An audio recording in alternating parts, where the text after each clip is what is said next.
Piense y hágase rico. Napoleón Hill. El dinero, la fama, el reconocimiento y la felicidad pertenecen a todo aquel que esté preparado y decidido a obtener esos beneficios.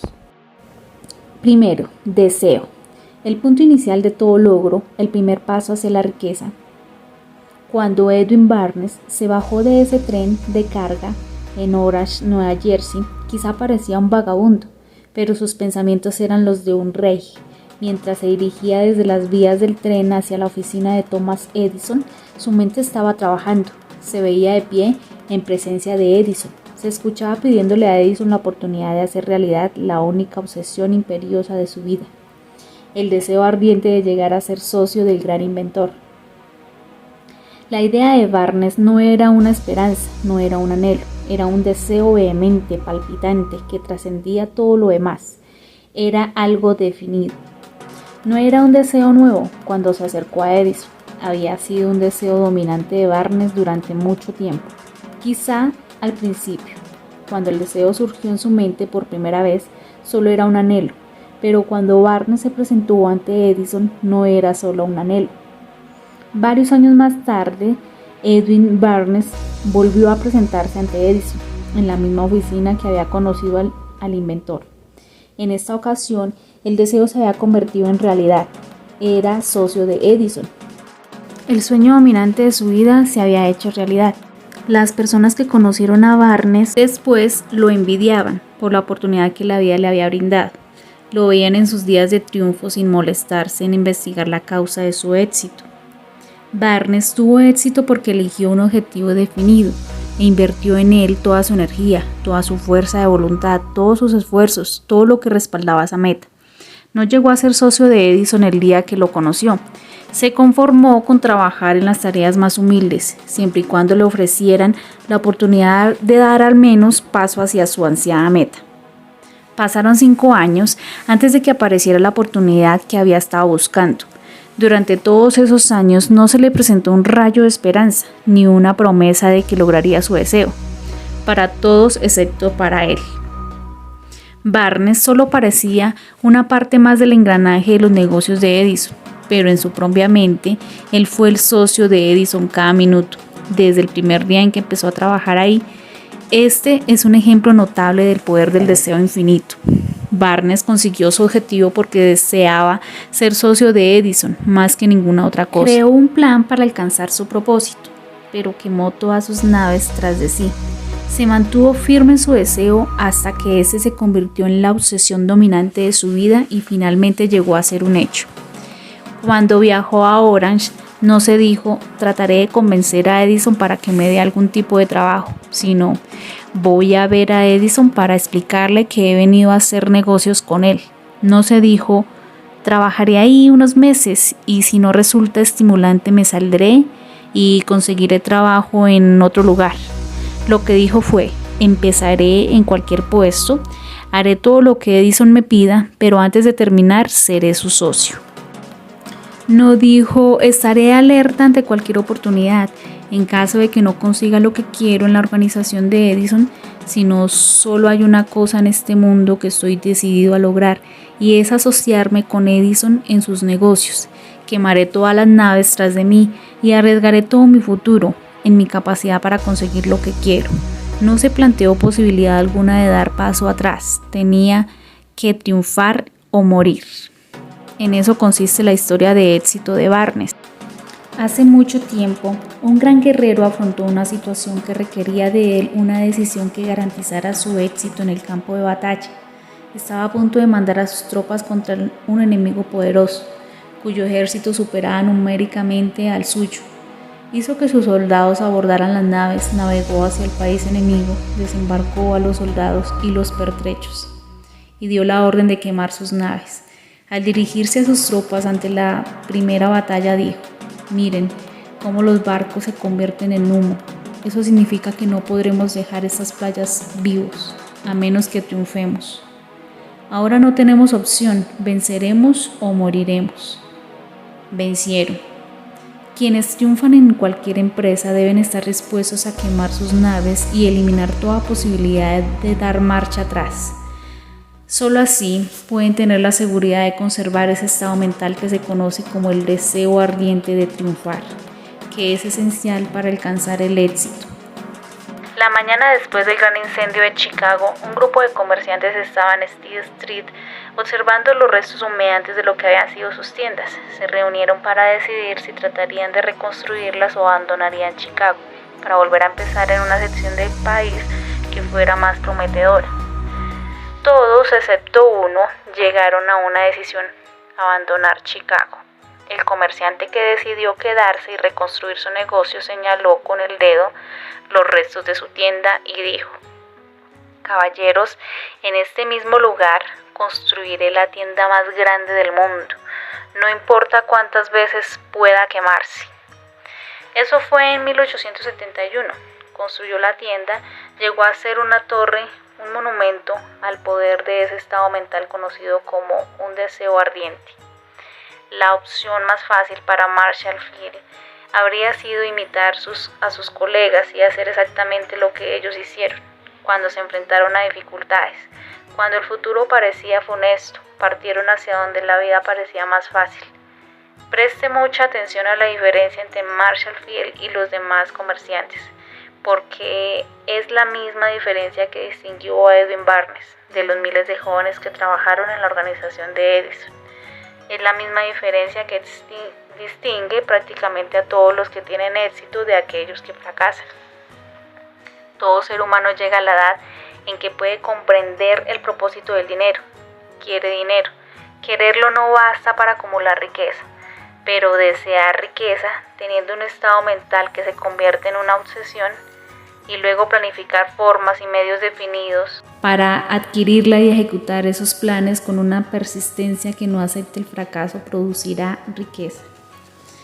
El método con el cual el deseo de riqueza se puede transmutar en su equivalente monetario consta de 6 pasos prácticos y definidos. Primero, determine en su mente la cantidad exacta de dinero que desea. No basta decir quiero mucho dinero, sea definitivo en cuanto a la cantidad.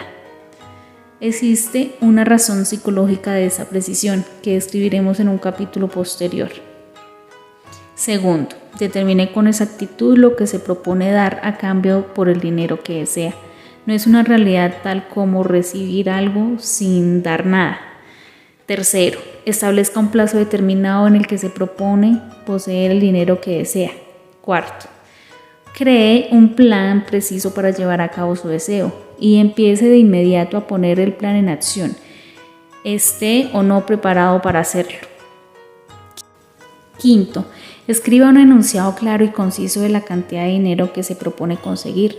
Escriba el tiempo límite para esta adquisición, exprese lo que se propone dar a cambio por el dinero y describa con claridad el plan mediante el cual se propone acumularlo.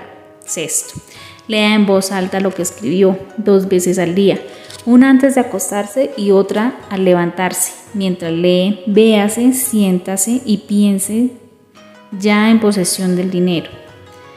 Es importante que usted siga las instrucciones que se describen en estos 6 pasos. También es importante que observe y siga las instrucciones del 6º paso. Tal vez se queje de que le resulta imposible verse en posesión del dinero antes de tenerlo realmente. Aquí es donde el deseo ardiente acudirá en su ayuda. Si usted en realidad desea el dinero con tal vehemencia que su deseo se ha convertido en una obsesión, no tendrá dificultad para convencerse de que lo adquirirá. El objetivo es querer el dinero y tener tal determinación para hacerlo que usted se convenza de que lo tendrá. Solo aquellos que logran tener conciencia del dinero llegan a acumular grandes riquezas. Tener conciencia del dinero significa que la mente se ha saturado tanto del deseo de tener dinero que la persona solo puede verse como si ya lo tuviera en sus manos. Para el que no se ha educado en los principios del funcionamiento de la mente humana, quizás esas instrucciones parezcan poco prácticas. Para quienes no son capaces de reconocer la validez de estos 6 puntos, podría ser útil saber que la información que contienen proviene de Andrew Carnegie, quien empezó como obrero en una siderúrgica, pero a pesar de sus antecedentes humildes se las arregló para hacer que esos principios le produjeran una fortuna de más de $100 millones. Como ayuda adicional, quizá les sirva saber que Thomas Edison Escudriñó a fondo los 6 puntos que aquí se recomiendan y les dio su sello de aprobación, no solo por ser los puntos esenciales para acumulación de dinero, sino por ser necesarios para la consecución de cualquier objetivo definido. Estos pasos no requieren trabajo duro, tampoco requieren sacrificio, no exigen que uno se vuelva ridículo ni crédulo. Para aplicarlos no hace falta una educación de nivel superior, pero la aplicación eficaz de estos 6 pasos exige una imaginación suficiente que nos permita ver y comprender que la acumulación de dinero no se puede dejar al azar, a la buena suerte o al destino. Uno debe darse cuenta de que todos los que han acumulado grandes fortunas primero han soñado, esperado, anhelado, deseado y planificado antes de adquirir el dinero. En ese momento, sería conveniente que usted supiera que nunca podrá tener grandes riquezas, a menos de que pueda transformarse en una expresión candente del deseo por el dinero y realmente crea que llegará a tenerlo.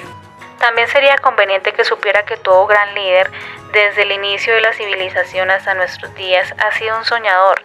El cristianismo llegó a ser uno de los grandes poderes del mundo porque su fundador era un gran soñador que tenía la visión y la imaginación necesarias para ver la realidad en su dimensión mental y espiritual antes de que se transmutaran en su forma física.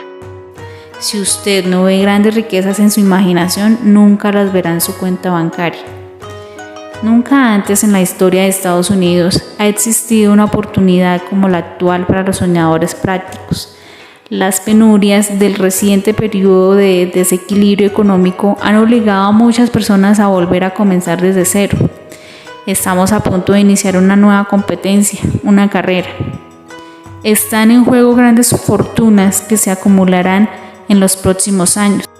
Las reglas de la carrera han cambiado, porque ahora vivimos en un mundo que ha cambiado, el cual definitivamente favorece a los que no tuvieron la oportunidad de triunfar, viviendo en las condiciones que existían recientemente, pues el miedo a menudo paraliza el crecimiento y el desarrollo personal y económico.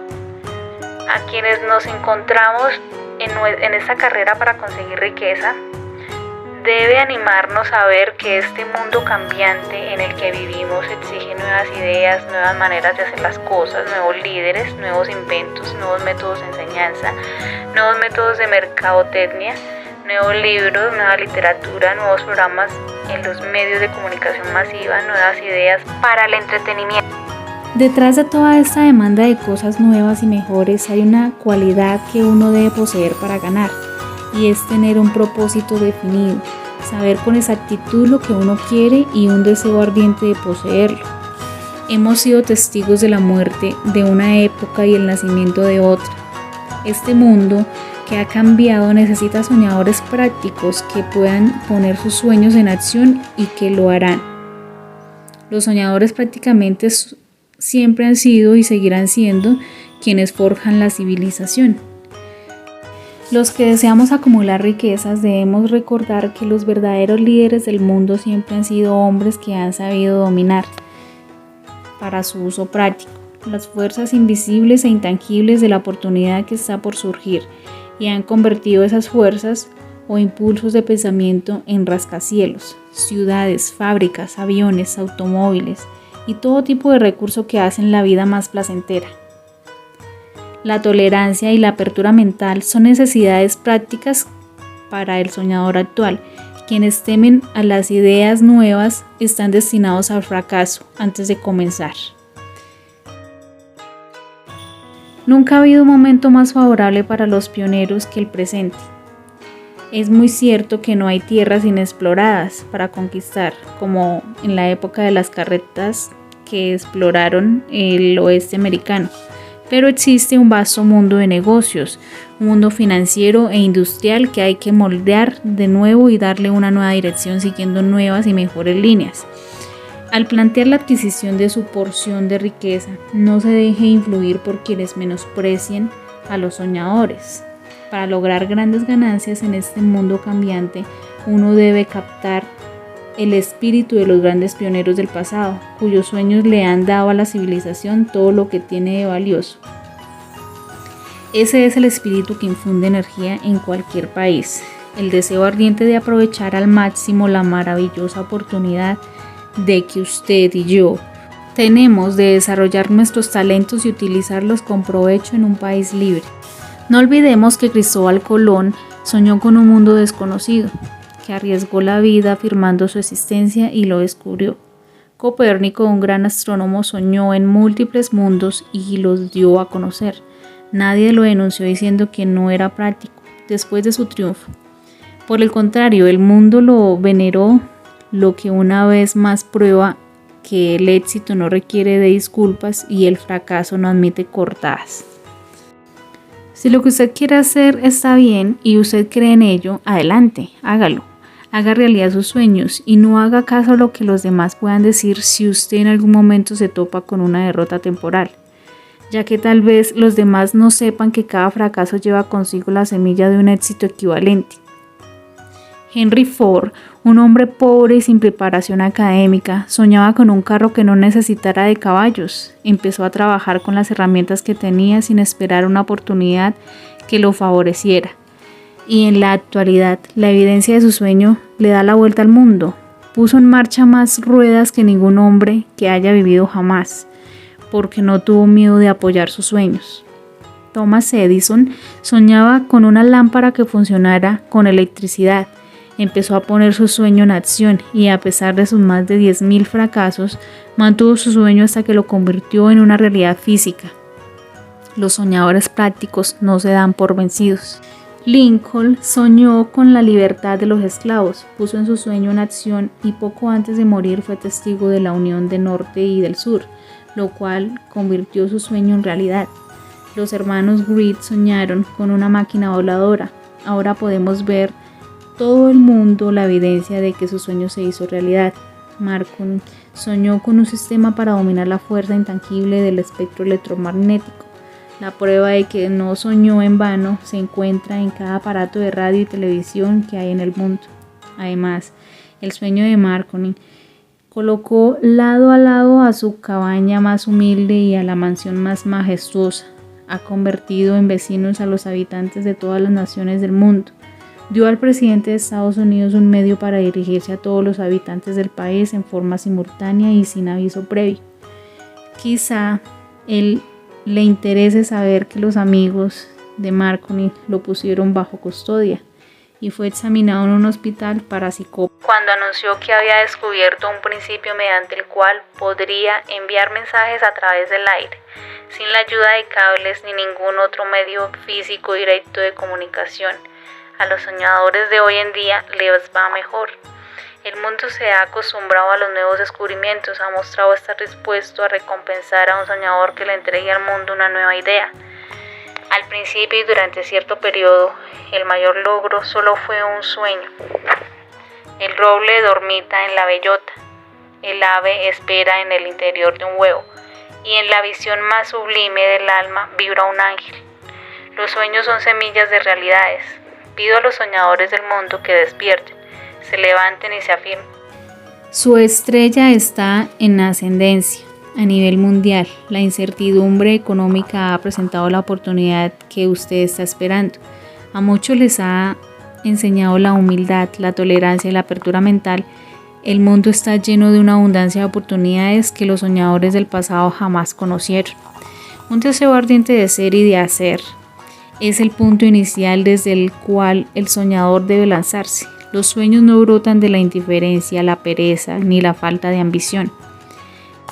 El mundo ya no desprecia a los soñadores ni dice que son poco prácticos. Si usted cree que los desprecia, viaje a Tennessee y visite las enormes presas y centrales eléctricas de la Autoridad del Valle de Tennessee para ser testigo de lo que hizo un presidente soñador para dominar y utilizar el gran poder del agua en Estados Unidos. En cierta época, este sueño habría parecido una locura.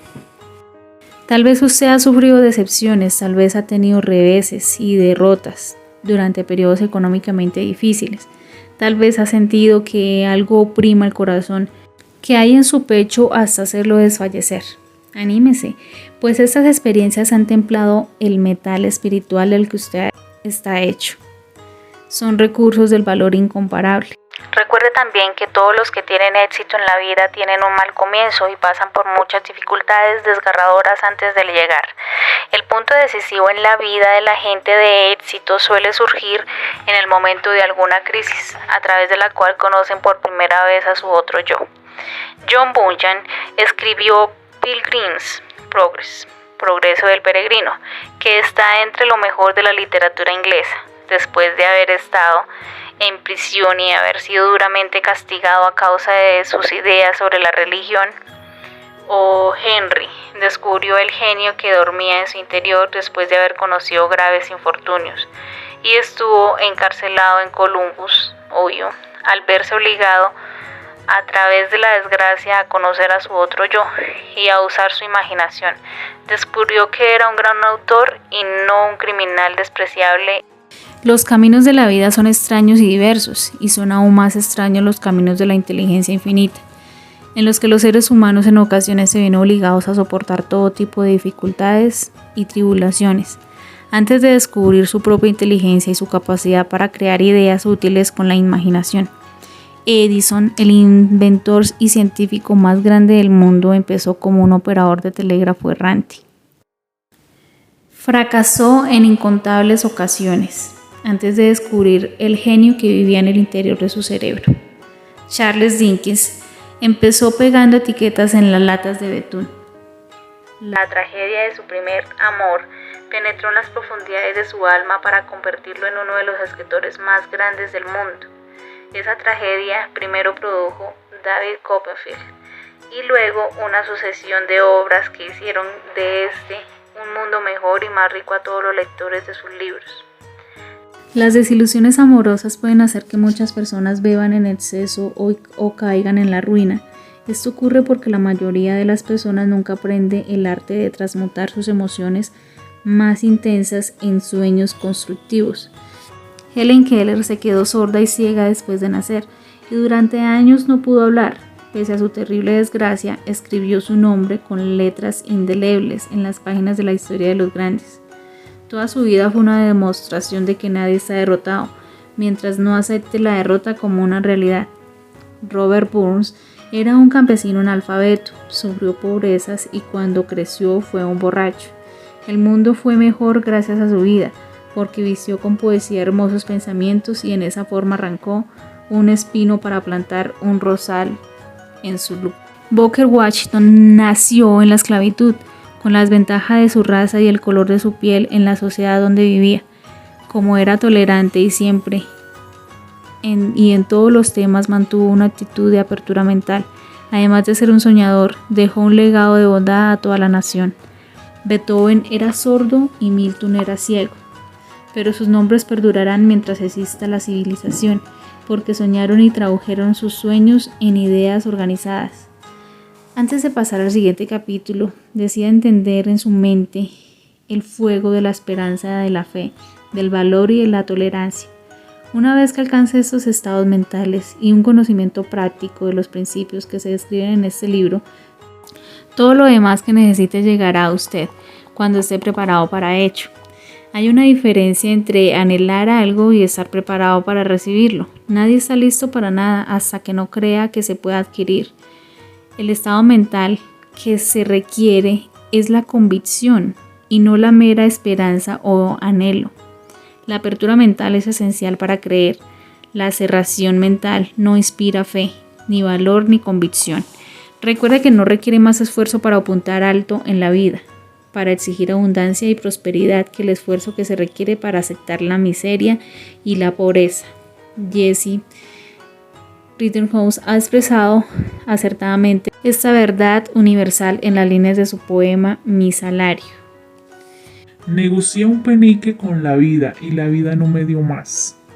Por más que le imploré en la noche cuando contaba mis escasos bienes, porque la vida es un amo justo que te da lo que le pides, pero cuando has fijado el salario debes realizar la tarea. Trabajé por un salario de jornalero, solo para descubrir perplejo que cualquier paga que hubiera pedido en la vida, esta me la hubiera pagado de buena gana. El deseo triunfa sobre la madre naturaleza. Como culminación adecuada para este capítulo, quiero presentar a una de las personas más excepcionales que he conocido. Lo vi por primera vez hace muchos años, pocos minutos después de su nacimiento. Llegó a este mundo sin ningún rastro físico de orejas y el médico admitió cuando le pedí su opinión sobre el caso que el niño sería sordo y mudo de por vida. Me opuse a la opinión del médico. Estaba en mi derecho. Yo era el padre del niño. Tomé una decisión y me formé una opinión, pero expresé esa opinión en silencio. En el fondo de mi corazón decidí que mi hijo oiría y hablaría. La naturaleza me había mandado a un niño que no contaba con los órganos normales del oído, pero la naturaleza no podía obligarme a aceptar la realidad de ese sufrimiento. En mi propia mente, yo sabía que mi hijo oiría y hablaría. ¿Cómo? Estaba seguro de que tenía que haber una manera, y sabía que la encontraría. Pensé en las palabras del inmortal Emerson: el curso de las cosas acontece para enseñarnos la fe. Solo necesitamos estar atentos. Hay indicadores claves para cada uno de nosotros, y si escuchamos con humildad, oiremos la palabra justa. La palabra justa, deseo. Mucho más que ninguna otra cosa, yo deseaba que mi hijo no fuera sordomudo. Nunca me aparté de ese deseo, ni por un segundo. Años atrás había escrito: nuestras únicas limitaciones son las que nosotros ponemos en nuestra mente. Por primera vez me pregunté si esta afirmación era verdad. Acostado en la cama, frente a mí estaba un niño que carecía de oídos normales. Aunque tal vez llegaría a oír y hablar en el futuro, tendría un defecto físico de por vida. Ciertamente, esta era una limitación que el niño no había establecido en su propia mente. ¿Qué podía hacer yo al respecto? ¿Encontraría alguna forma de trasplantar en ese niño mi propio deseo ardiente? ¿De encontrar maneras y medios de hacer llegar el sonido a su cerebro sin la ayuda de los oídos? Tan pronto como el niño creciera lo suficiente para cooperar, le llenaría totalmente la cabeza de un deseo ardiente de oír. Que la naturaleza traduciría a la realidad física con sus propios métodos. Todos esos pensamientos pasaron por mi mente, pero no hablé de ello con nadie. Cada día renovaba la promesa que me había hecho de no aceptar que mi hijo tuviera esa discapacidad. Cuando creció y empezó a percibir las cosas que lo rodeaban, notamos que tenía una leve capacidad auditiva. Cuando alcanzó la edad en que los niños suelen empezar a emitir palabras, no hizo intento alguno por hablar, pero a partir de esos actos dedujimos que percibía ciertos sonidos. Eso era todo lo que yo quería saber. Estaba convencido de que si él podía oír, aunque fuera débilmente, sería capaz de desarrollar una mayor capacidad auditiva. Entonces sucedió algo totalmente inesperado que me llenó de esperanza. Compramos un fonógrafo. Cuando el niño oyó la música por primera vez, entró en éxtasis y al instante se apropió del aparato. Poco después mostró preferencia por ciertos discos. En una ocasión estuvo tocando esa pieza una y otra vez durante casi 2 horas. Permaneció de pie frente al fonógrafo, mordiendo un borde de la caja. No dimos importancia a esa costumbre hasta que años después escuchamos hablar del principio de la conducción ósea del sonido. Poco después de apropiarse del fonógrafo, descubrí que él podía oírme con claridad cuando le hablaba con los labios junto a su hueso mastoideo, cerca de la mandíbula, donde se encontraría su canal auditivo. Esos descubrimientos pusieron en mis manos los medios necesarios para empezar a hacer realidad mi ardiente deseo de ayudar a mi hijo a desarrollar la capacidad auditiva y el habla. Para entonces, él ya intentaba decir algunas palabras. El panorama distaba mucho de ser alentador, pero el deseo respaldado por la fe no conoce la palabra imposible. En cuanto confirmé que podía oír perfectamente el sonido de mi voz, empecé de inmediato a transferirle mi deseo de oír y hablar. Pronto descubrí que el niño disfrutaba cuando yo le contaba cuentos antes de dormirse, de modo que me puse a trabajar para idear historias que estimulaban su confianza en sí mismo, su imaginación y un intenso deseo de oír. Había un cuento en particular que yo enfatizaba dándole nuevos matices dramáticos cada vez que se lo contaba. Lo había inventado para sembrar en su mente la idea de que su problema no era una pesada carga, sino una ventaja de gran valor.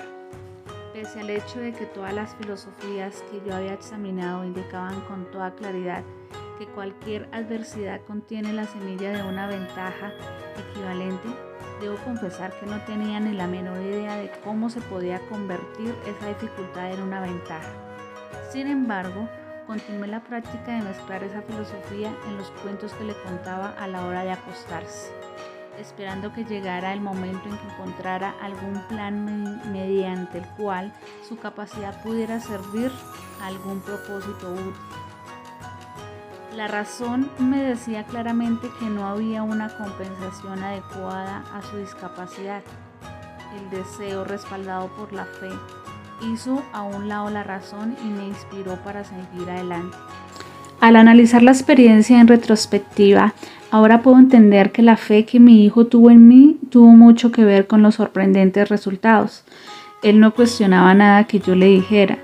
Le vendí la idea de que tenía una clara ventaja sobre su hermano mayor y que esa ventaja se reflejaría en muchas formas. Nos dimos cuenta de que la capacidad auditiva del niño mejoraba gradualmente. Además, no demostraba la menor tendencia a ser tímido debido a su problema. Cuando tenía aproximadamente 7 años de edad, mostró la primera evidencia de que nuestro método de dar atención a su mente estaba dando resultados. Durante varios meses nos suplicó que lo dejáramos vender periódicos, pero su madre no daba su consentimiento. Temía que su sordera lo pusiera en riesgo al salir solo a la calle. Entonces se ocupó por su cuenta del asunto. Una tarde en que lo dejamos en casa de los empleados domésticos, trepó por la ventana de la cocina, se deslizó hacia afuera y empezó a trabajar. Le pidió prestados 6 centavos al zapatero del barrio, los invirtió en periódicos, los vendió, reinvirtió el capital y repitió la operación hasta el anochecer. Después de hacer cuentas y pagarle al zapatero, su banquero, los 6 centavos que le había prestado, tenía un beneficio de 42. Cuando volvimos a casa aquella noche, lo encontramos durmiendo en su cama, apretando el dinero en un puño.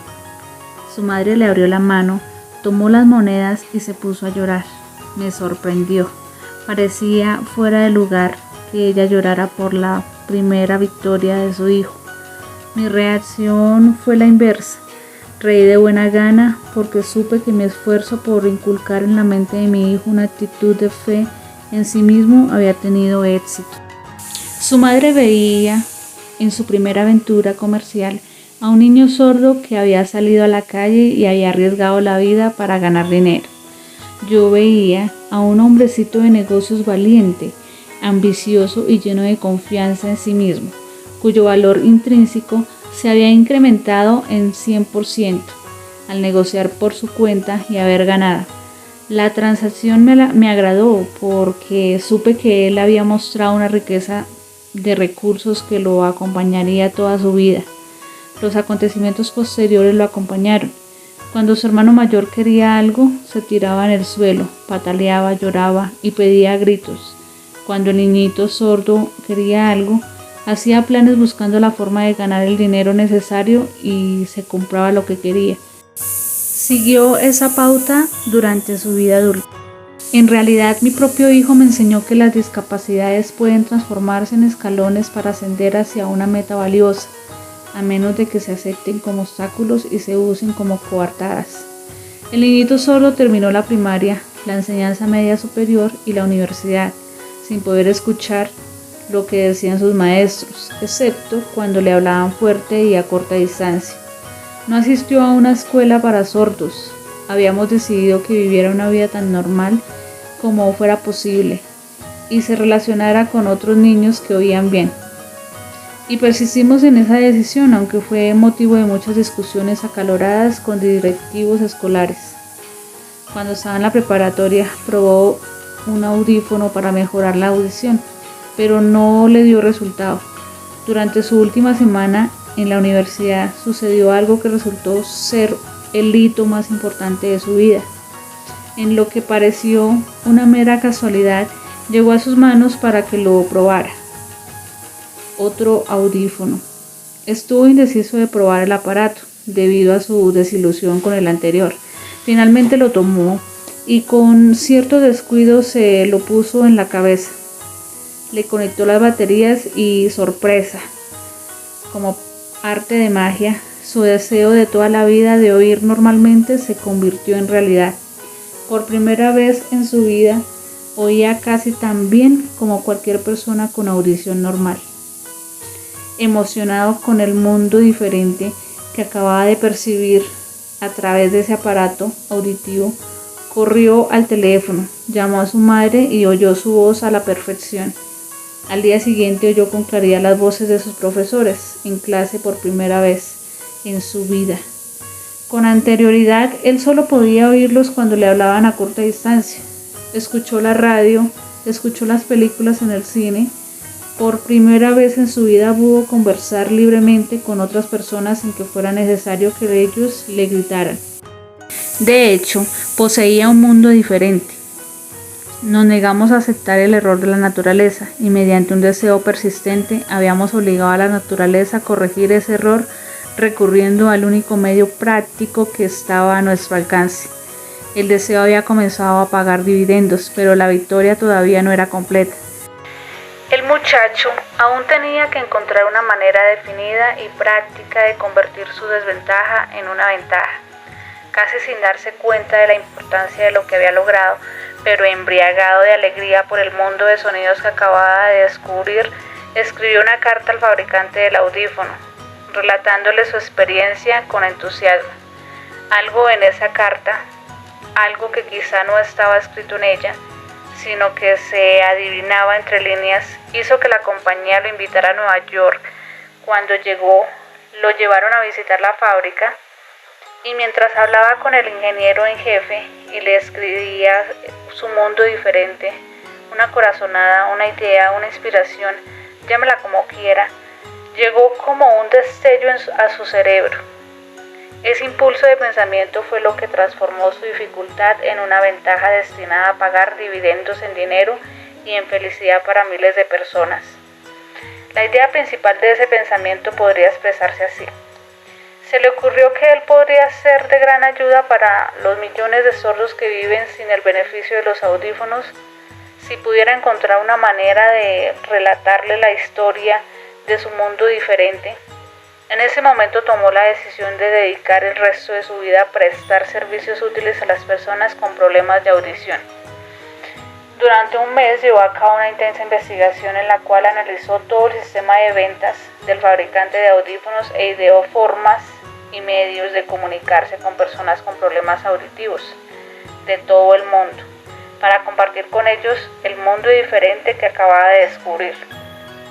Después de hacerlo, puso por escrito un plan de 2 años basado en sus investigaciones. Cuando lo presentó a la compañía, al momento le dieron un puesto para que llevara a cabo su proyecto.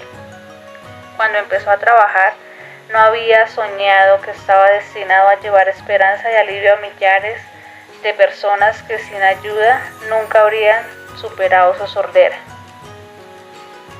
Poco después de asociarse con el fabricante de su audífono, me invitó a asistir a una clase organizada por la empresa para enseñar a los sordos a escuchar y hablar.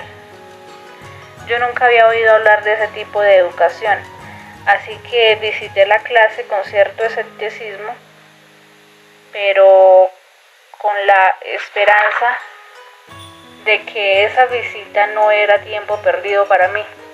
Vi una demostración que me dio una visión mucho más amplia de lo que yo había hecho para mantener vivo en la mente de mi hijo el deseo de escuchar normalmente. Vi cómo les enseñaban a los sordos a escuchar y hablar, aplicando el mismo principio que yo había usado hacía mis más de 20 años con mi hijo Blair. No cabe duda de que Blair hubiera sido sordomudo toda su vida si su madre y yo no nos las hubiéramos ingeniado para formar su mente como lo hicimos. El médico que lo atendió al nacer nos dijo que posiblemente el niño nunca escucharía ni llegaría a hablar. Más tarde, el doctor Bornes, un famoso especialista en este tipo de casos, examinó a Blair meticulosamente. Se asombró cuando vio lo bien que mi hijo podía escuchar y hablar, y dijo que el examen indicaba que, en teoría, el muchacho no debería oír en absoluto. Cuando sembré en la mente de Blair el deseo de oír y hablar y de vivir como una persona normal, alguna extraña influencia acompañó ese impulso que hizo que la naturaleza tendiera una especie de puente para salvar el abismo del silencio que separaba su cerebro del mundo exterior, valiéndose de medios que los mejores especialistas no podían interpretar. Habría sido un sacrilegio de mi parte tratar de comprender plenamente cómo la naturaleza había obrado ese milagro. Habría sido imperdonable que yo no le dijera al mundo todo lo que sé sobre el humilde papel que representé en esta asombrosa experiencia. Es mi deber y un privilegio decir que creo, y con razón, que nada es imposible para la persona que respalda el deseo con una fe perdurable. Un deseo ardiente tiene maneras tortuosas de transmutarse en su equivalente físico. Blair deseaba una audición normal y la consiguió. Nació con una discapacidad que fácilmente hubiera enviado a alguien con un deseo menos definido a la calle con un puñado de lápices en una mano y una lata vacía en la otra. La discapacidad sirvió como un medio para prestar un valioso servicio a muchos miles de personas con problemas auditivos y le dio a Blair un empleo útil con una compensación financiera adecuada durante muchos años. La pequeña mentira piadosa que sembré en su mente cuando él era niño, haciéndole creer que su defecto se convertiría en una gran ventaja que podría capitalizar, se justificó sola. Ciertamente no hay nada correcto o equivocado con la confianza sumada a un deseo ardiente. No pueda ser real. Estas cualidades están al alcance de todo. En toda mi experiencia al tratar con hombres y mujeres que tienen problemas personales, nunca manejé un caso que demostrara de manera más definida el poder del deseo. A veces los escritores cometen el error de abordar temas sobre los que solo tienen conocimientos superficiales o muy elementales. He tenido la fortuna y el privilegio de poder poner a prueba la solidez del poder del deseo a través de la discapacidad de mi propio hijo. Tal vez fue providencial que la experiencia sucediera de esta manera, pues seguramente nadie estaba mejor preparado que él para servir como ejemplo de lo que pasa cuando se pone a prueba un deseo. Si la madre naturaleza cede ante la voluntad de un deseo ardiente, ¿es lógico pensar que puedan vencernos los simples seres humanos? El poder de la mente es extraño e imponderable. No entendemos el método mediante el cual usa cada circunstancia, cada individuo, cada objeto físico que esté a su alcance como un medio para transformar el deseo en su equivalente físico. Quizás algún día la ciencia descubra ese secreto. Yo sembré en la mente de mi hijo el deseo de oír y hablar como cualquier otra persona. Ese deseo se hizo realidad. Yo sembré en su mente el deseo de transformar su mayor discapacidad en su mayor recurso. Ese deseo se hizo realidad. No es difícil describir el método con el que se logró este asombroso resultado. Tuvo 3 actos muy definidos. Primero, mezclé la fe con el deseo por una capacidad normal de oír y se lo transmití a mi hijo. Segundo, le comuniqué mi deseo en todas las formas concebibles y a través de ese esfuerzo constante y persistente a lo largo de los años. Tercero, él creyó en mí. Cuando estaba por terminar de escribir este capítulo, recibí la noticia de la muerte de Madame. Un breve párrafo en un comunicado de noticias sobre su muerte nos da la clave del estupendo éxito de esta mujer extraordinaria como cantante. Cito fragmentos del párrafo porque la clave que contiene no es otra que el deseo. Al inicio de su carrera, Madame visitó al director de la ópera de Viena para que le hiciera una prueba de voz, pero él no le dio la oportunidad después de echar un vistazo a la muchacha desgarbada y pobremente vestida. Exclamó, en una forma nada cordial: con esa cara y sin ninguna personalidad, ¿cómo espera usted tener éxito en la ópera? Señorita, olvide esa idea. Cómprese una máquina de coser y póngase a trabajar. Usted nunca podrá ser cantante. Nunca es demasiado tiempo. El director de la ópera de Viena sabía mucho sobre técnicas de canto. Sabía muy poco del poder del deseo. Cuando éste asume las proporciones de una obsesión, si hubiera conocido mejor ese poder, no habría cometido el error de condenar a la genialidad sin darle una oportunidad. Hace varios años uno de mis socios se enfermó. Empeoraba a medida que el tiempo transcurría y finalmente lo llevaron al hospital para operarlo.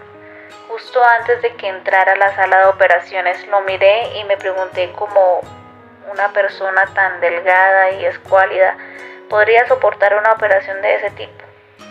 El médico me advirtió que había muy pocas posibilidades de que yo volviera a verlo con vida. Pero esa era una opinión del médico, no la del paciente. A las puertas del quirófano me susurró: no se preocupe, jefe, en pocos días habré salido de aquí. Una enfermera me miró apenada, pero el paciente se recuperó en forma satisfactoria. Cuando todo terminó, su médico me dijo: lo único que lo salvó fue su deseo de vivir. Nunca hubiera salido de ese trance si no se hubiera negado a aceptar la posibilidad de la muerte. Creo en el poder del deseo respaldado por la fe, porque he visto cómo ese poder eleva a personas de origen humilde a posiciones de poder y riqueza. Lo he visto rescatar a la gente de la tumba, servir de medio para que las personas lleven a cabo su rehabilitación después de haber fracasado en un centenar de formas distintas. Vi cómo le dio a mi propio hijo una vida normal, feliz y llena de éxito, a pesar de que la naturaleza lo mandó a este mundo con una discapacidad severa. ¿Cómo se puede dominar y usar el poder del deseo? La respuesta a esa pregunta se presenta en este capítulo y en los subsiguientes. Este mensaje se está transmitiendo al mundo durante una de las crisis financieras más devastadoras que se ha visto en Estados Unidos. Es razonable suponer que el mensaje capte la atención de muchas personas que han sufrido heridas debido a sus desgracias personales en el aspecto económico. Personas que han perdido sus fortunas, que han perdido sus posesiones y el gran número de personas que deben reorganizar sus planes y lograr recuperarse. Deseo transmitirles a todos ellos este pensamiento. Todo logro, independientemente de su naturaleza y su propósito, debe empezar con un deseo ardiente e intenso de obtener algo definido. Mediante algún extraño y poderoso principio de química mental que nunca se ha divulgado, la naturaleza envuelve en el impulso del deseo ardiente ese algo que no reconoce la palabra imposible ni acepta el fracaso como realidad. Por fortuna, la naturaleza también nos ha dado la forma de canalizar inquebrantablemente el deseo hacia las metas que establecemos y tratamos de alcanzar.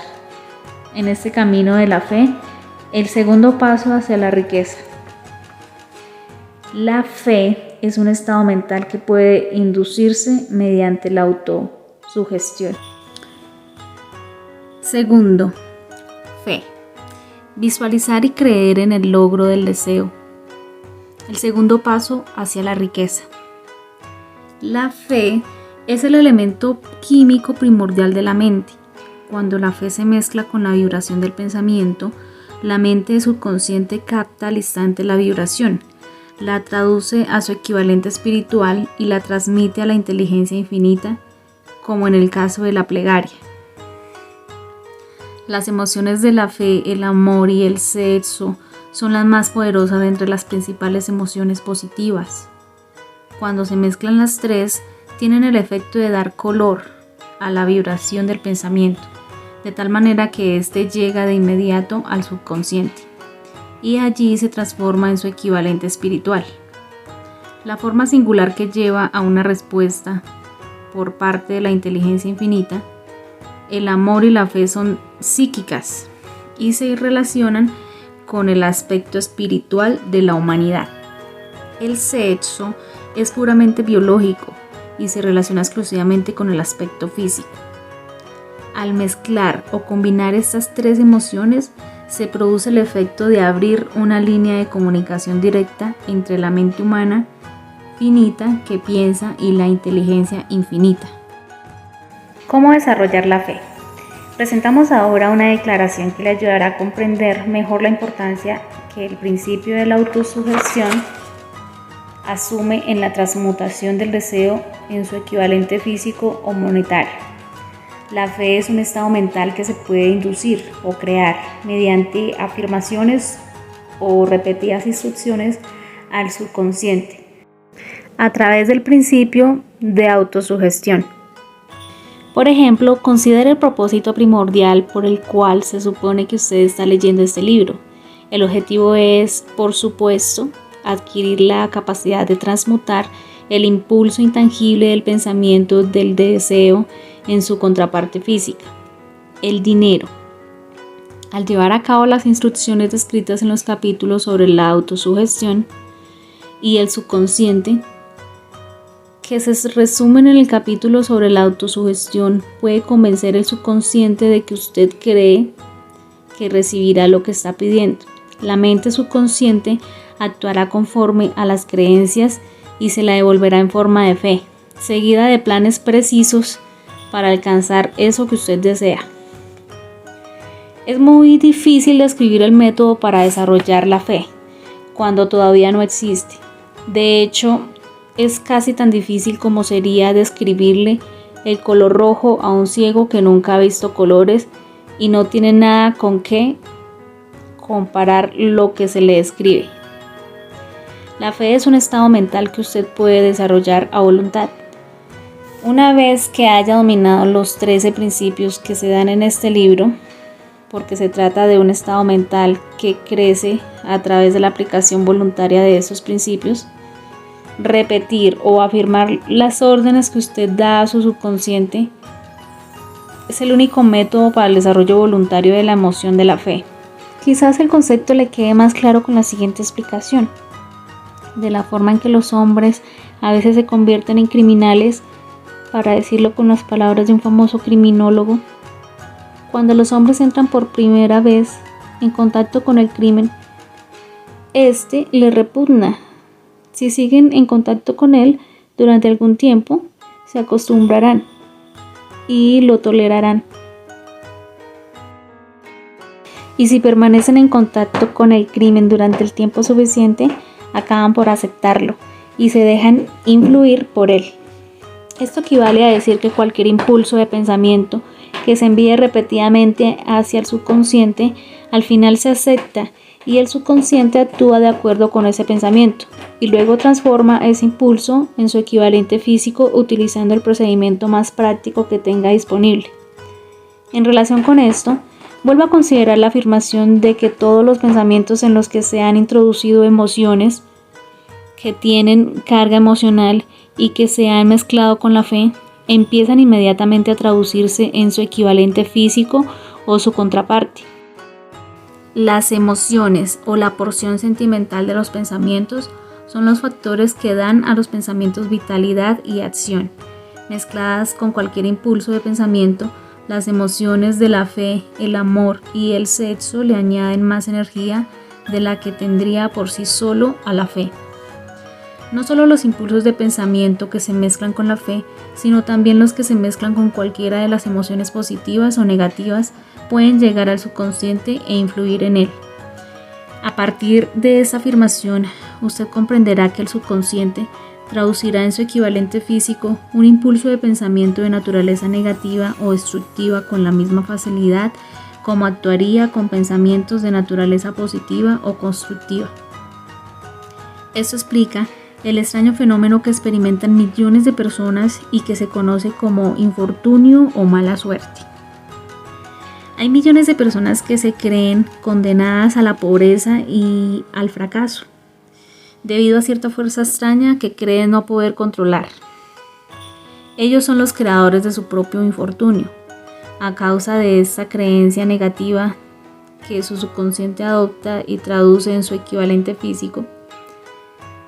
Ese es un momento apropiado para decirle de nuevo que usted puede beneficiarse transmitiendo a su subconsciente cualquier deseo que quiera traducir a su equivalente físico o monetario, con una actitud de esperanza o convicción de que la transmutación de hecho tendrá lugar. Su convicción o su fe es el elemento que determina la acción de su subconsciente. No hay nada que le impida embaucar a su subconsciente al darle instrucciones a través de la autosugestión, tal como yo engañé al subconsciente de mi hijo. Para llevar a cabo este engaño de manera más realista, cuando se dirija a su subconsciente, compórtese tal como lo haría si ya estuviera en posesión del objeto material que está pidiendo. Su subconsciente traducirá en su equivalente físico, por el medio más práctico y directo, cualquier orden que se le dé en un estado de convicción o de fe en que la orden se llevará a cabo. Sin duda, ya se ha dicho bastante para señalar un punto de partida desde el cual uno puede, mediante la experimentación y la práctica, adquirir la capacidad de mezclar la fe con cualquier orden que se le dé al subconsciente. La perfección surgirá a través de la práctica, no puede aparecer por el mero hecho de leer las instrucciones. Si es verdad que alguien puede llegar a ser un criminal al asociarse con el crimen, y ese es un hecho conocido, también es verdad, pues se ha comprobado mediante experimentos y con la práctica, que uno puede desarrollar la fe al sugerirle voluntariamente al subconsciente que uno tiene fe. Al final, la mente adopta la naturaleza de las influencias que la dominan.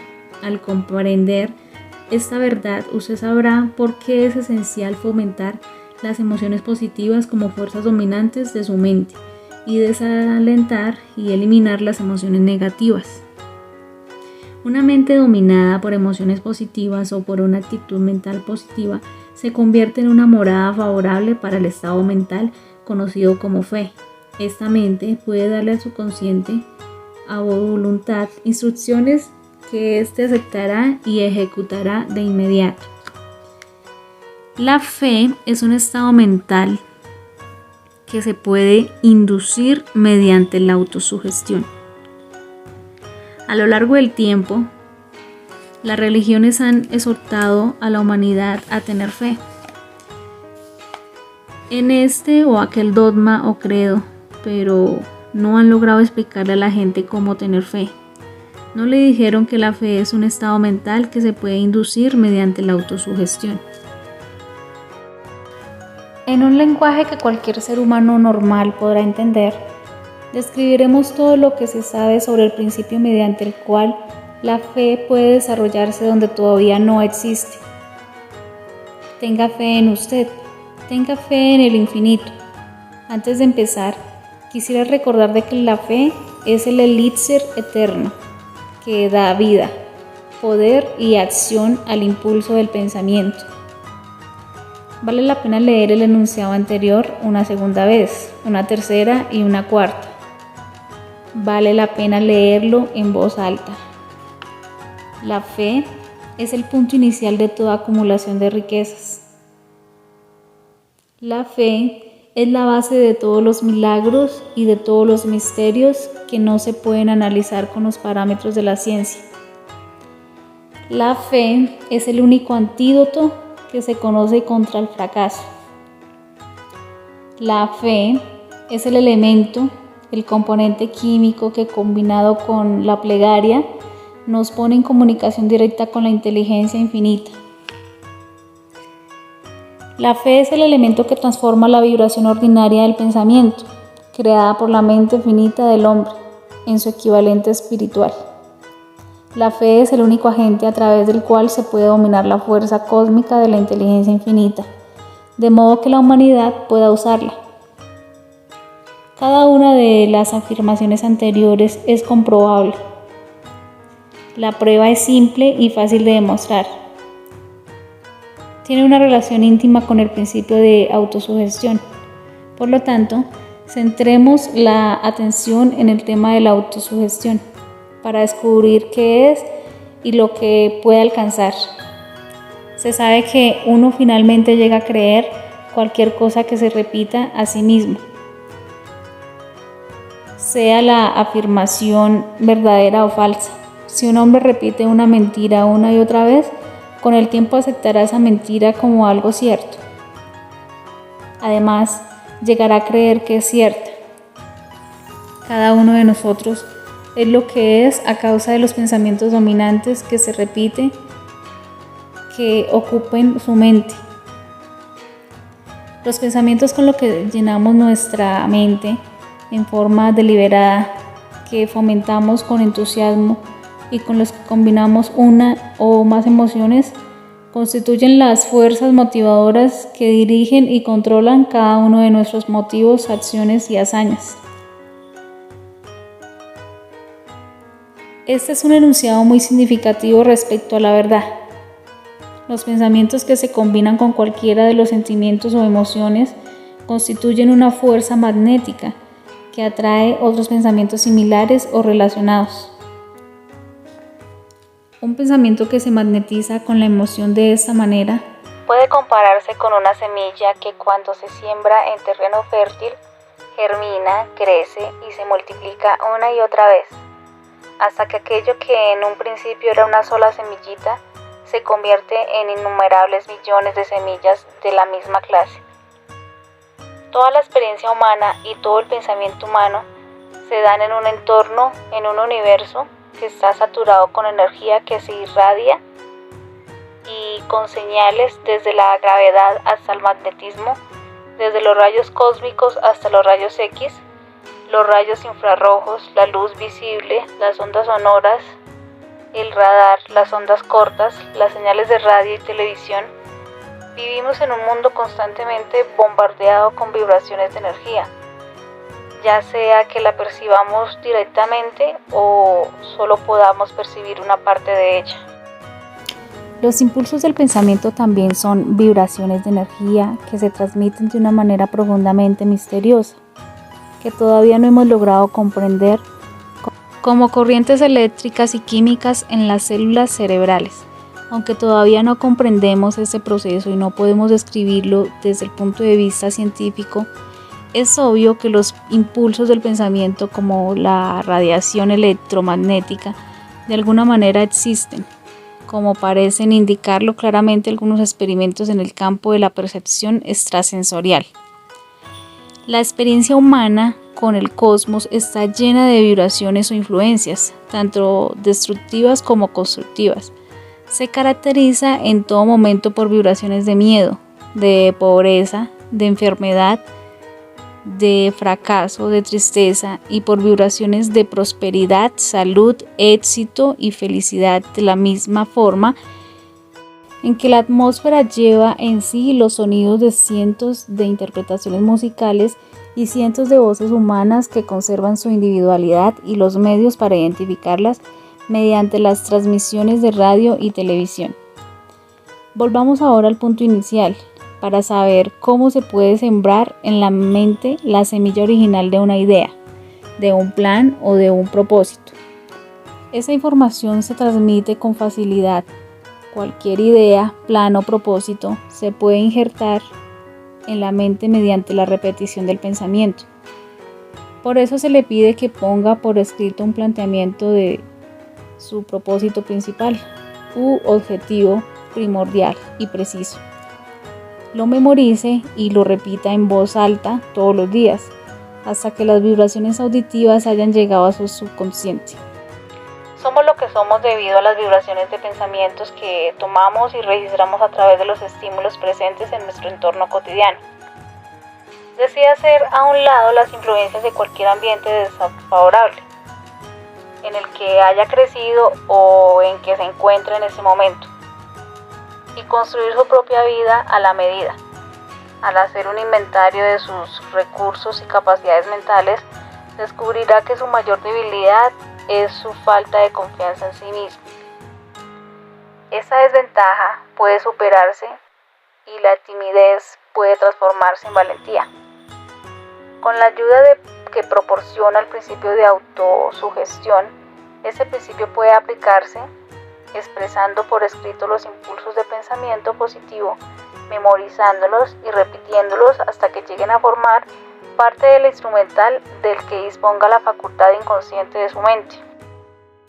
Fórmula de la confianza en uno mismo. Primero, sé que tengo la capacidad de alcanzar el objetivo del propósito definido de mi vida. Por lo tanto, exijo de mí mismo acción perseverante y continua hasta conseguirlo. Y aquí y ahora prometo ejecutar tal acción. Segundo, me doy cuenta de que los pensamientos dominantes de mi mente se reproducirán con el paso del tiempo y llegarán a ser acciones externas y físicas, y que en forma gradual se transformarán en una realidad física. Por lo tanto, concentraré mis pensamientos durante 30 minutos cada día en la tarea de pensar en la persona en que me propongo convertirme, creando de este modo una imagen mental clara. Tercero, sé que mediante el principio de la autosugestión, cualquier deseo que yo conserve con perseverancia en mi mente tratará de expresarse a través de ciertos medios prácticos para alcanzar el objetivo que la respalda. Por lo tanto, dedicaré 10 minutos diarios a exigirme el desarrollo de la confianza en mí mismo. Cuarto, he descrito con claridad una descripción del objetivo primordial de mi vida y nunca dejaré de esforzarme hasta que haya conseguido la suficiente confianza en mí mismo para alcanzarlo. Quinto, comprendo con claridad que no hay riqueza ni posición que pueda durar mucho tiempo a menos de que se haya cimentado en la lealtad y en la justicia. Por lo tanto, no me comprometeré en ninguna transacción que no beneficie a todos a los que afecte. Tendré éxito atrayendo hacia mí las fuerzas que deseo emplear y la cooperación de otras personas. Induciré a otros a servirme. Con mi disposición de servir a otros, eliminaré el desprecio, la envidia, los celos, el egoísmo y el cinismo, y cultivaré el amor por toda la humanidad, porque sé que una actitud negativa hacia los demás nunca me traerá el éxito. Haré que los demás crean en mí, porque yo creeré en ellos y en mí mismo. Sexto, firmaré esa fórmula con mi nombre, la memorizaré y la repetiré en voz alta, una vez al día, con la fe absoluta de que influirá gradualmente en mis pensamientos y acciones, de modo que yo llegue a ser una persona que confía en sí misma y que tiene éxito. Detrás de esta fórmula hay una ley de la naturaleza que todavía nadie ha sido capaz de explicar. Ha desconcertado a los científicos de todas las épocas. Los psicólogos la llamaron la ley de la autosugestión y no hicieron nada más al respecto. El nombre que se le dé a dicha ley tiene poca importancia. Lo que importa de ella es que funciona para la gloria y el progreso de la especie humana si se le usa de una manera constructiva. Por otra parte, si se le usa destructivamente, destruirá con la misma facilidad. En esta afirmación podemos encontrar una verdad muy importante. Quienes se hunden en el fracaso y acaban su vida en la pobreza, la miseria y la angustia, es por haber aplicado en forma negativa el principio de la autosugestión. La causa se puede encontrar en el hecho de que todos los impulsos del pensamiento tienden a vestirse con su equivalente físico.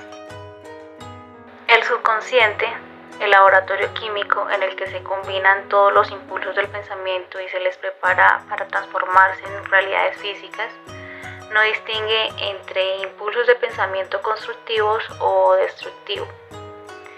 El subconsciente transforma en realidad un pensamiento impulsado por el miedo, con la misma facilidad con que transforma en realidad un pensamiento impulsado por el valor o la fe.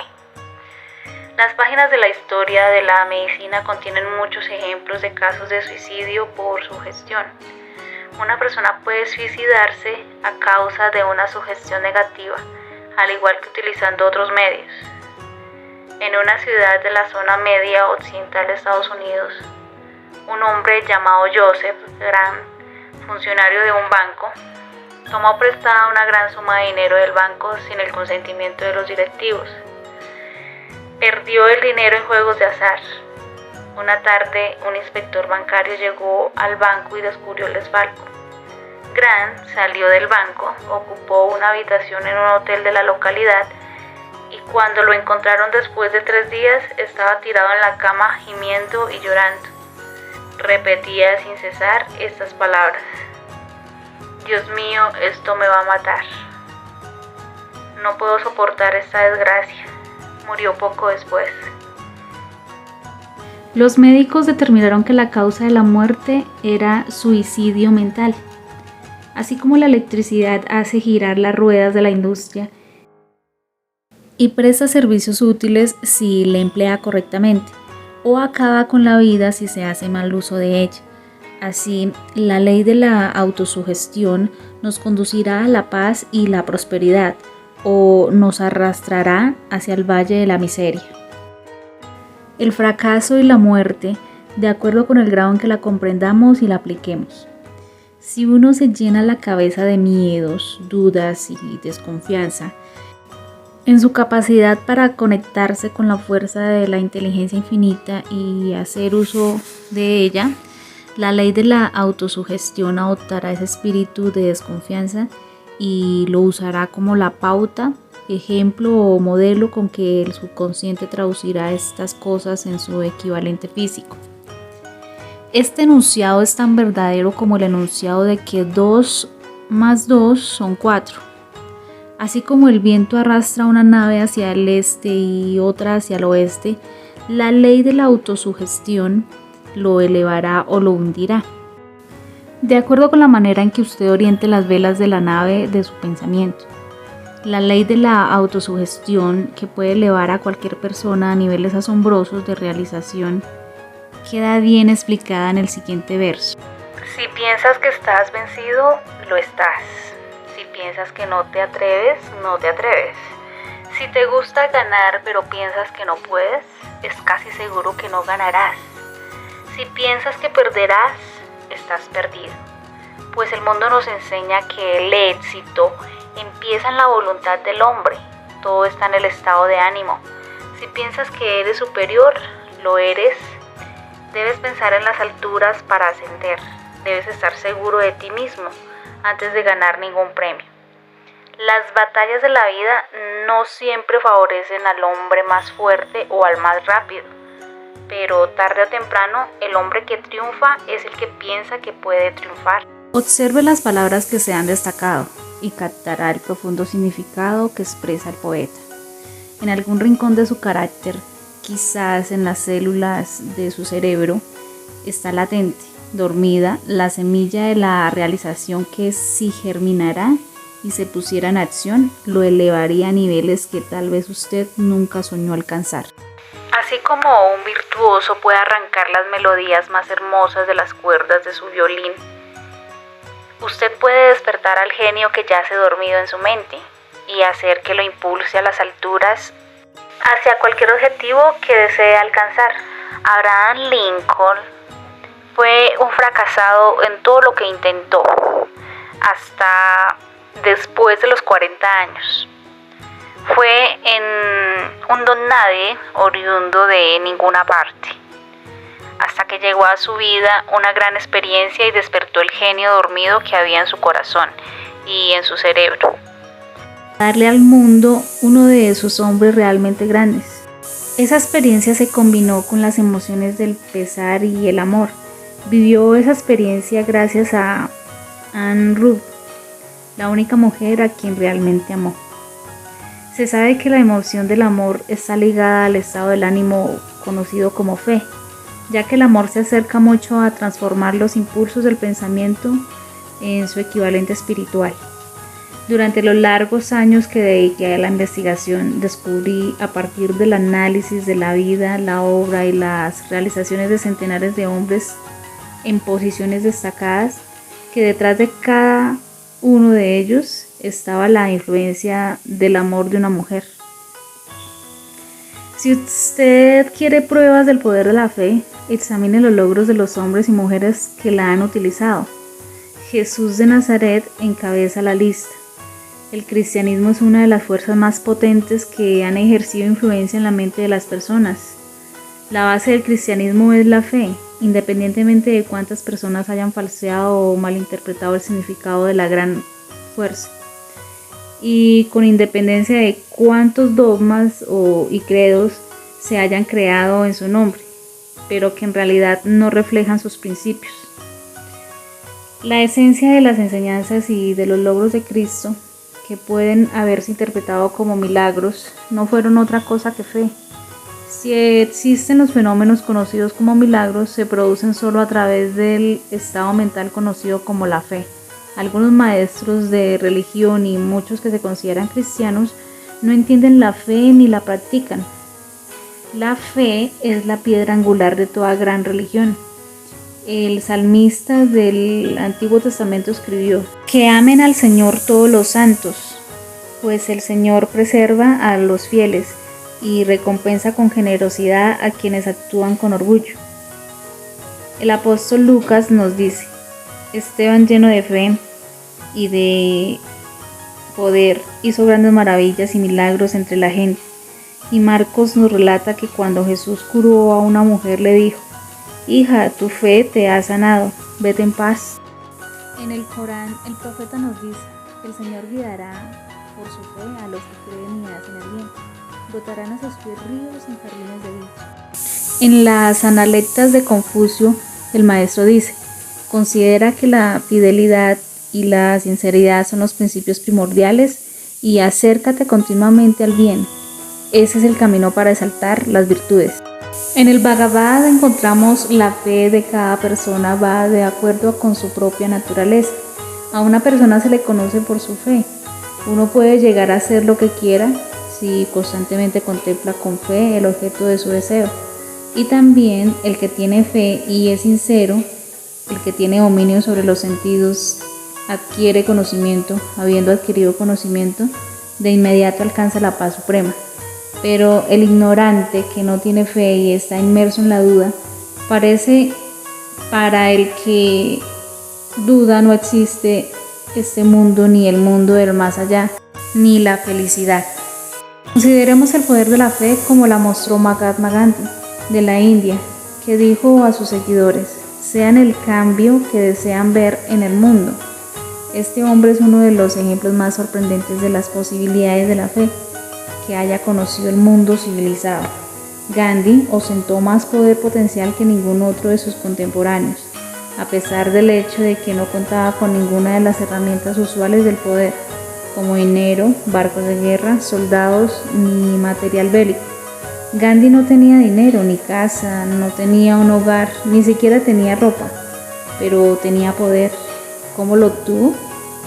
Lo creó a partir de su comprensión del principio de la fe y mediante su capacidad para trasplantar esa fe en la mente de 200 millones de personas. Gandhi logró con la influencia de la fe algo que entonces no pudo lograr y nunca logrará el poder militar más fuerte de la tierra con sus soldados y su material bélico. Logró la asombrosa hazaña de ejercer influencia en 200 millones de mentes para formar un conglomerado humano que se moviera al unísono, como una sola mente.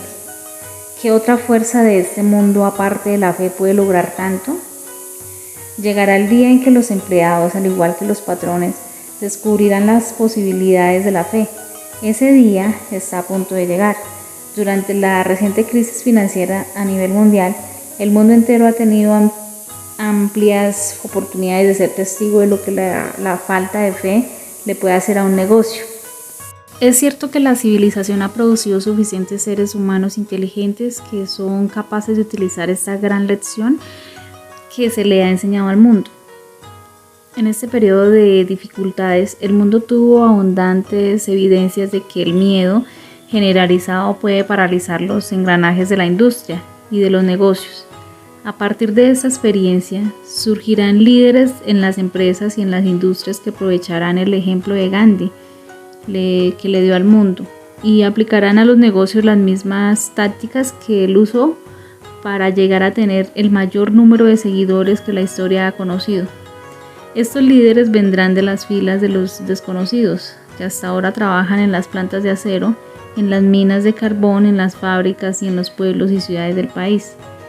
No cabe duda de que el mundo de los negocios debe reformarse. Los métodos del pasado, que se basan en combinaciones económicas de fuerza y temor, serán suplantados por los principios más positivos de la fe y la cooperación. Los trabajadores no solo recibirán un salario diario, compartirán cada vez más las ganancias de las empresas, al igual que quienes invierten su capital en ellas. Pero primero necesitan dar más a sus patrones y dejar de pelear y negociar por la fuerza a expensas del público. Tienen que ganarse el derecho a compartir las ganancias. Además, y esto es lo más importante, serán guiados por líderes que entenderán y aplicarán los principios que empleó Gandhi. Solo así los líderes inspirarán en sus seguidores el espíritu de cooperación total, que constituye el poder en su forma más sublime y duradera. La extraordinaria época en que vivimos y de la que estamos surgiendo eliminó el alma de la gente.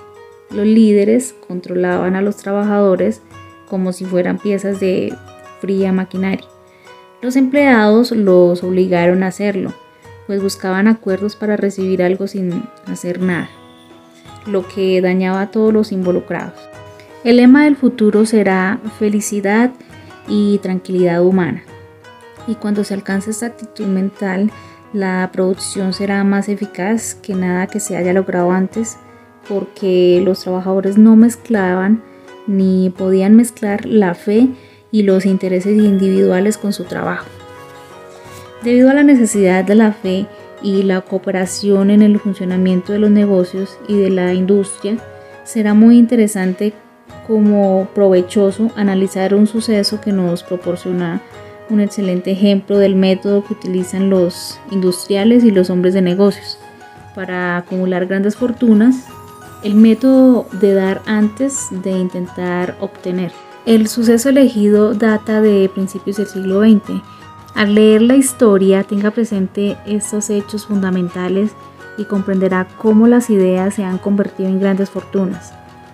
Primero, la enorme Unité d'Estates nació en la mente de Charles, como una idea que él creó en su imaginación. Segundo, mezcló esa idea con la fe. Tercero, formuló un plan para transformar su idea en una realidad física y financiera. Cuarto, puso su plan en acción con su famoso discurso en el club universitario. Quinto, aplicó y siguió adelante con su plan con persistencia y lo respaldó con decisión hasta llevarlo a cabo por completo. Sexto, preparó su camino al éxito con un deseo ardiente de alcanzarlo.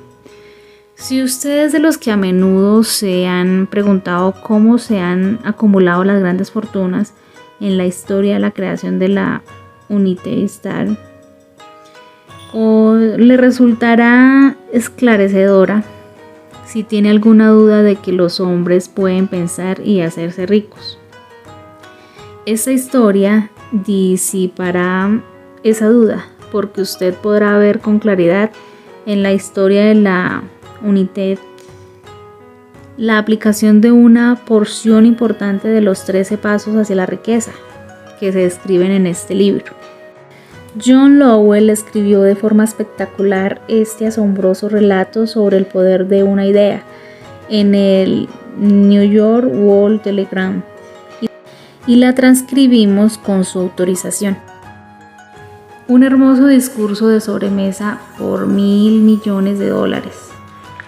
Aquella noche del 12 de diciembre de 1900, en la que se reunieron alrededor de 80 miembros de la sociedad financiera en el salón de banquetes de University Club en la Quinta Avenida para honrar a un joven del oeste de Estados Unidos. Ni media docena de los invitados supuso que estaban a punto de presenciar el episodio más importante en la historia de la industria estadounidense. Simmons y Charles, llenos de gratitud por la pródiga hospitalidad de Charles durante una reciente visita, habían organizado la cena para presentar a aquel empresario de la industria de acero de 38 años de edad a la Sociedad de Banqueros del Este de Estados Unidos, pero no esperaban que provocara una estampida en la conversación. De hecho, le advirtieron que los corazones que latían bajo las camisas almidonadas de Nueva York no reaccionarían a la oratoria, y que si no quería aburrir a los Stillman, a los Harriman y a los Vanderbilt, sería mejor que se limitara a 15 o 20 minutos de comentarios superficiales y amables, pero nada más. Incluso John, que se sentó a la derecha de Schwab, como indicaba su dignidad imperial, se contentó con agradecer muy brevemente su presencia en la mesa del banquete. Y en lo que se refería a la prensa y al público, todo el asunto despertaba tan poco interés que los periódicos del día siguiente ni siquiera lo mencionaron. De manera que los dos anfitriones y sus distinguidos invitados probaron los habituales 7 u 8 platos. Hubo poca conversación y la que se llevó a cabo fue parca y discreta. Aunque algunos de los banqueros y agentes de bolsa ya conocían a Schwab, cuya carrera había florecido en los bancos de Monoganela, ninguno lo conocía bien. Pero antes de que la velada acabara, ellos y Money Master Morgan quedarían admirados y un bebé de $1,000 millones. La United nacería allí. Quizás sea una lástima para la historia que no se haya hecho una grabación del discurso de Charles Schwab en aquella cena. Repitió partes de él en una fecha posterior, durante una reunión similar con los banqueros de Chicago, y más tarde, cuando el gobierno presentó una demanda con el fin de disolver el truce del acero, ofreció como testigo desde el estrado su versión de los comentarios que motivaron a Morgan a iniciar una frenética actividad financiera. Sin embargo, tal vez se trató de un discurso sencillo, con errores gramaticales, pues los perfeccionalismos del lenguaje nunca le interesaron a Schwab. Lleno de refranes y elaborando con ingenio, pero aparte de eso, tuvo una fuerza y un efecto impresionantes sobre los $5,000 millones de capital que se calcula representaban los comensales.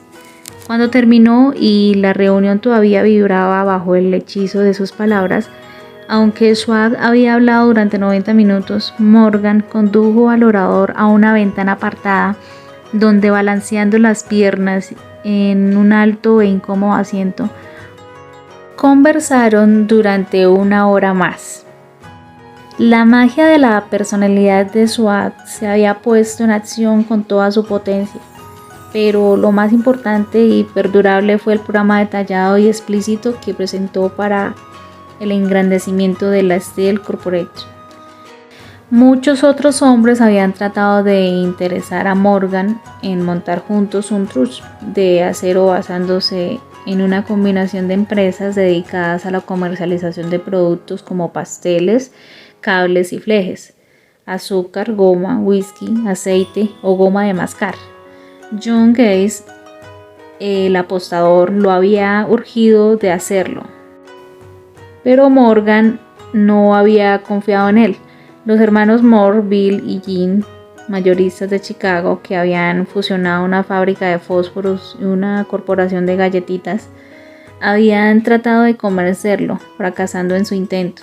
Elbert, el mojigato abogado de provincia, quiso hacerlo a su terreno, pero no tuvo las agallas necesarias para impresionarlo, hasta que la elocuencia de Schwab elevó Morgan a las alturas y desde ahí pudo visualizar los sólidos resultados del proyecto financiero más atrevido que se hubiera concebido jamás.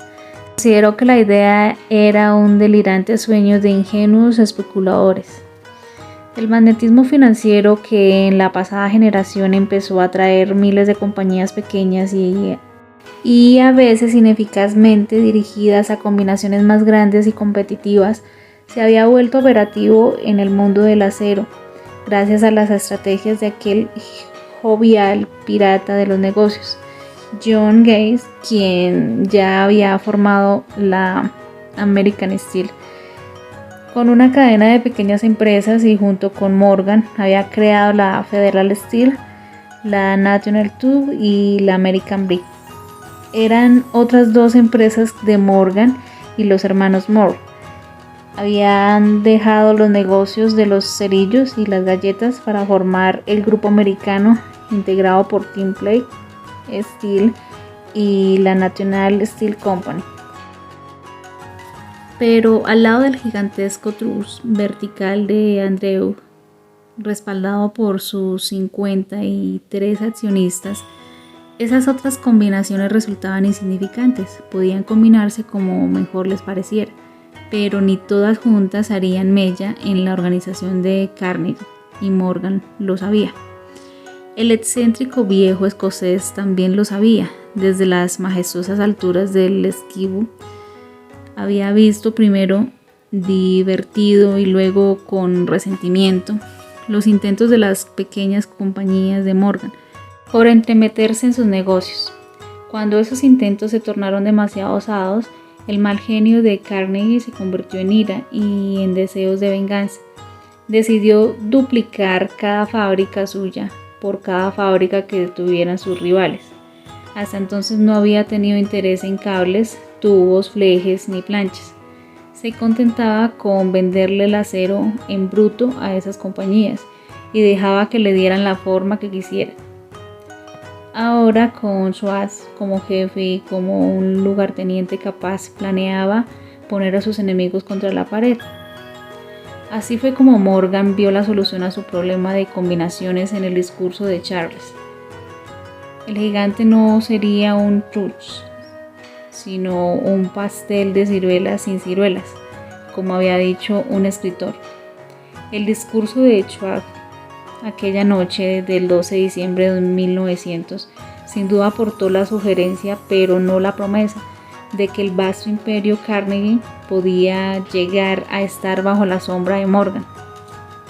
Habló del futuro del acero a nivel mundial, de la reorganización en aras de la eficiencia y de la especialización, de deshacerse de compañías improductivas y de la concentración del esfuerzo en las propiedades florecientes de ahorros en el comercio de mineral bruto, de ahorros en los departamentos de dirección y administración, de captar mercados extranjeros. Más aún les dijo a los bucaneros o piratas que había entre ellos dónde estaban los errores de su piratería habitual.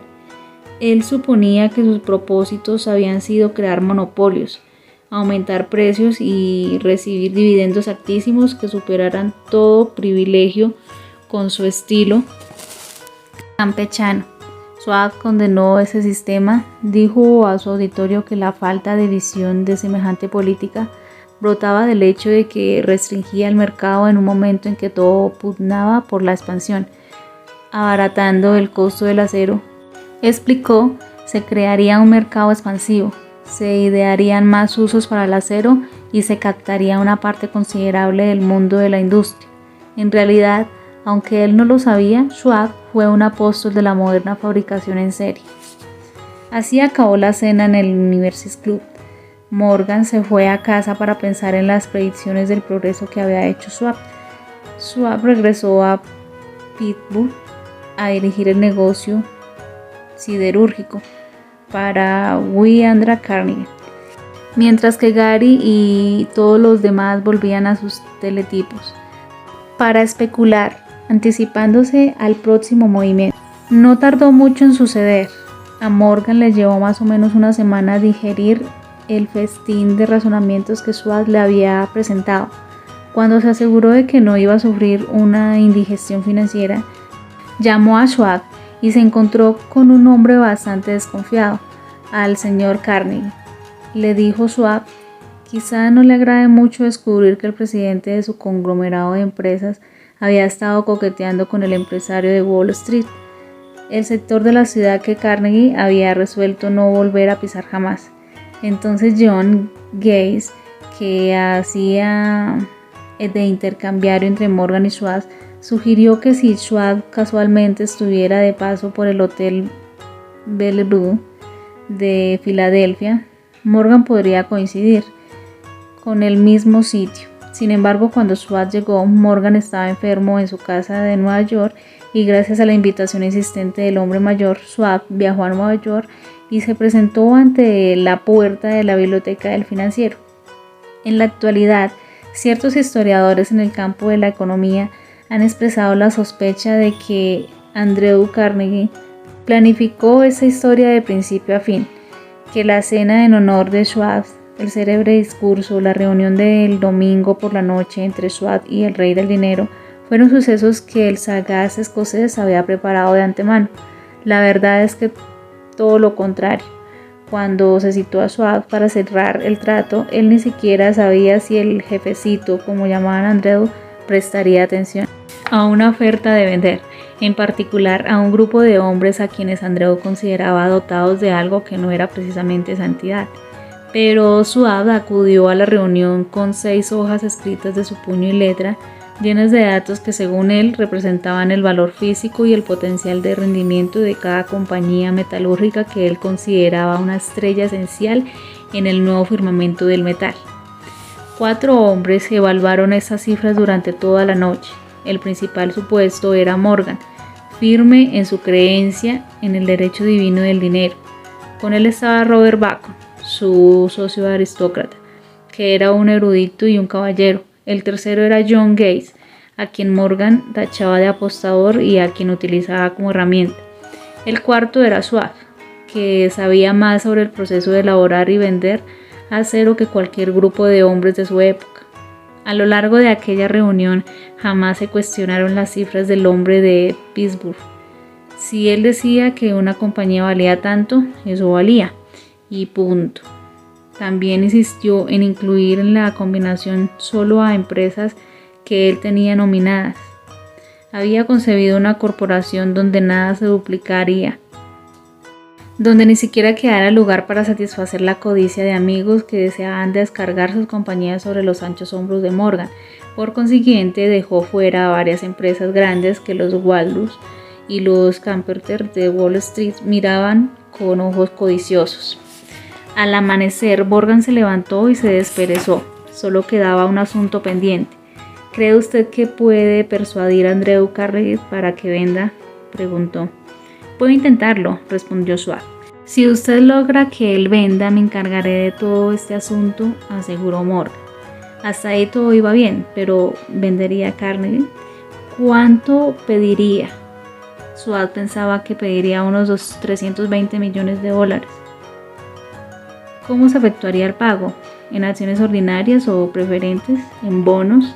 ¿En efectivo? Nadie podía reunir $320 millones en efectivo. En enero se jugó un partido de golf en los helados prados de St. Andrew en Worcestershire. Andrew llegó bien abrigado, envuelto en suéteres, y Charlie conversaba sobre trivialidades para conservar el buen humor.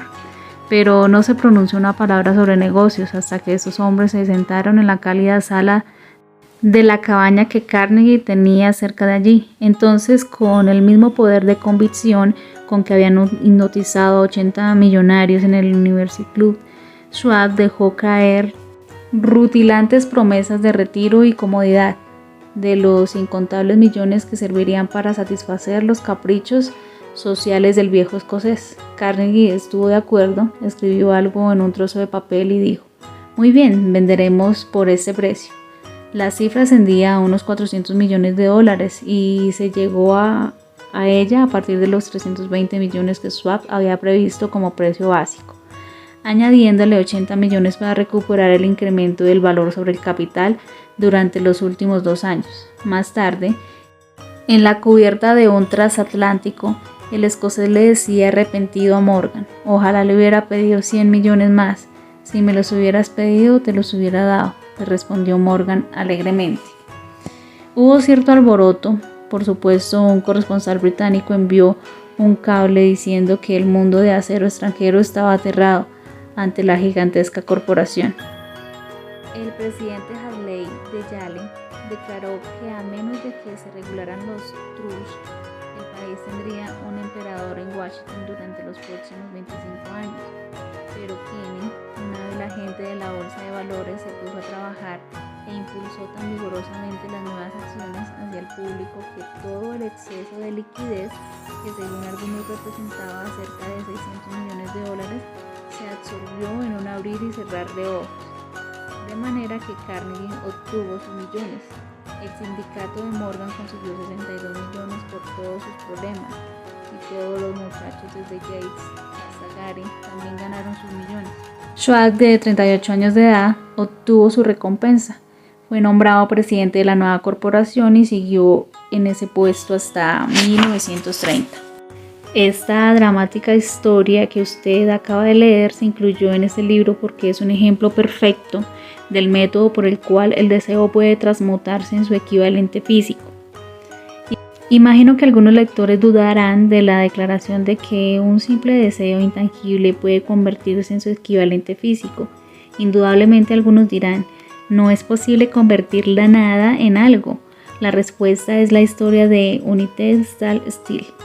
Esa gigantesca organización se creó en la mente de un hombre. El plan mediante el cual se le proporcionaban fundidoras de acero a la organización, en las que se basaba su estabilidad financiera, se creó en la mente de la misma persona. Su fe, su deseo, su imaginación, su persistencia fueron verdaderos ingredientes que conformaron la United Stainless Steel. Los fundidoras y los equipos mecánicos adquiridos por la empresa, después de adquirir existencia legal, fueron incidentales, pero un análisis cuidadoso revelará el hecho de que el valor estimado de las propiedades adquiridas por la corporación se incrementó en unos 600 millones de dólares por la mera transacción que los consolidaba bajo una misma gerencia. En otras palabras, la idea de Charles, sumada a la fe con la que contagió a Morgan y a los demás, había producido beneficios con valor de unos 600 millones de dólares. No es una suma insignificante por una sola idea. ¿Qué sucedió con algunos de los que tomaron la parte que les correspondía de los millones de dólares en beneficios producidos por esta transacción? Es un asunto del que no nos ocuparemos ahora. La característica importante del asombroso logro es que sirve como evidencia incuestionable de la solidez de la filosofía que se describe en este libro. Pero esa filosofía es la trama y timbre de toda la transacción.